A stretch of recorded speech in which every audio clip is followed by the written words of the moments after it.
మారు మనసు పొంది సువార్తను నమ్ముడని ఆయన అనేక ప్రాంతాలు తిరుగుతూ సువార్తను ప్రకటిస్తూ ఉన్నాడు. ఆయన చివరిగా యెరూషలేములో అడుగు పెడుతున్నాడు. ఎందుకంటే మానవులాక పాప ప్రాయశ్చిత్తముగా తాను సిలువకు అప్పగించుకుంటున్నాడు.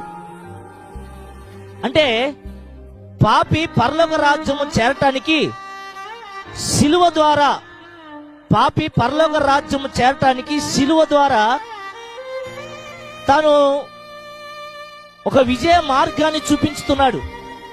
అంటే నీకు బదులుగా, నాకు బదులుగా, నీ ఉండవలసిన స్థానములో నేను ఉండవలసిన స్థానములో, నువ్వు పొందవలసిన శిక్షను నేను పొందవలసిన శిక్షను నీకు బదులుగా, నాకు బదులుగా ఆయన కల్వరి సిలువలో శ్రమను అనుభవించడానికి, సిలువ మరణానికి అప్పగించుకోవడానికి యెరూషలేములో ప్రవేశిస్తున్నాడు.